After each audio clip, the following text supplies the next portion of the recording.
Hi everyone and welcome to another lecture of JavaScript.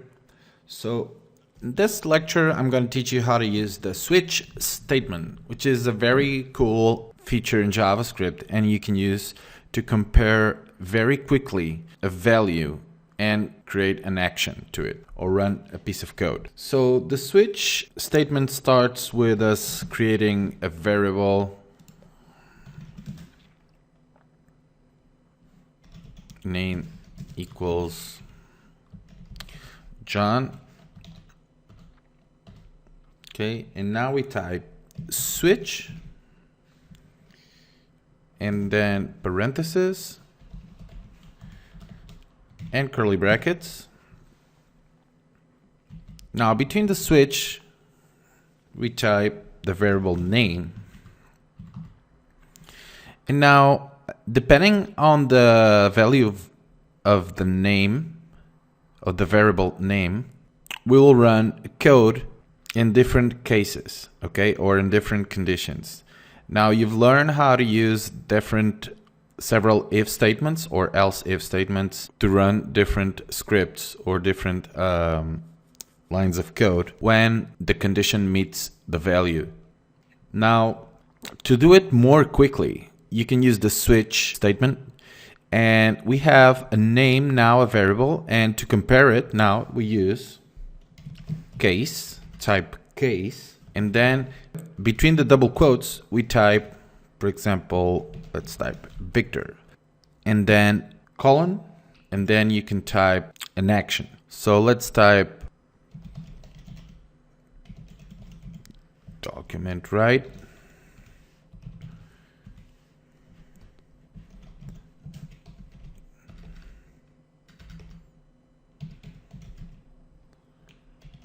the variable is Victor.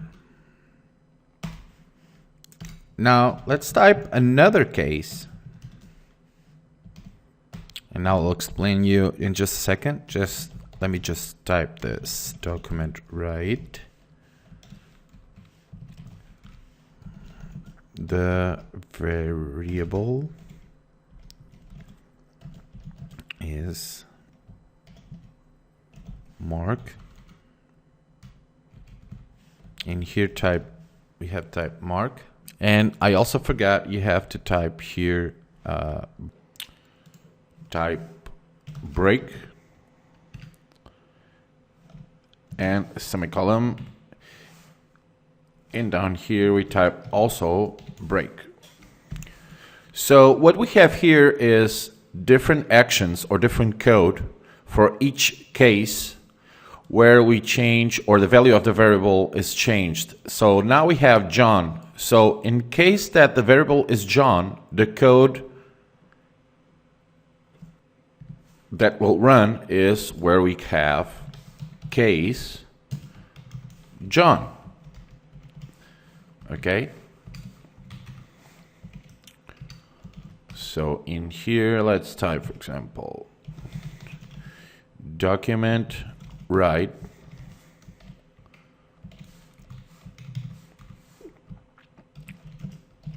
the variable is John. Now every time or for each case we have to type break, so it breaks the code and doesn't run all the code down here. Okay, so if we have John, what happens is JavaScript will run and parse all the code until it reaches something like this, case John. When it reaches case John, it will run the code inside it. So if we type here, for example, Victor, basically it will run this and then it reaches the break here and it stops.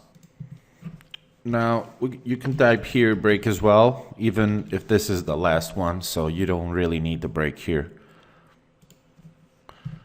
So as you can see, this is a very, very similar way to if statements or to an alternative to if statements, and you type a lot of less code using the switch.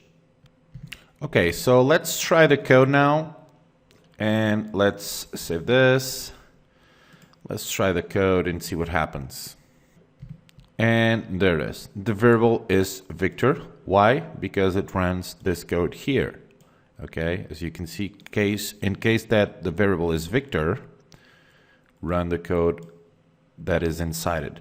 Or if we type here Mark, Mark,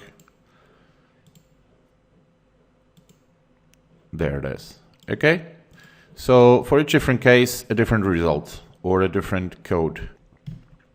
Now, you have also something very, very useful for switch statements, which is the default, which means that if none of the case or the cases that you see here is true, okay, so if Victor, Mark, or John, none of them are equal to the variable, run other piece of code.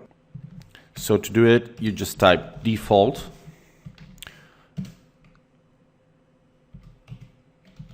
document write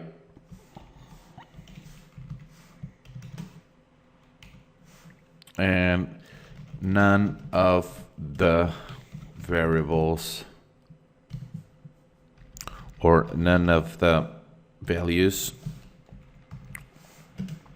matches the variable. So let's change this to something like let's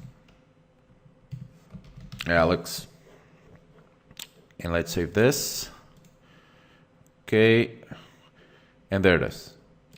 Okay, guys, so this is how you can use different results for one variable, and a good alternative for if-else statements. But if you have any questions at all, just put your question in the comment section, and see you guys later. Bye.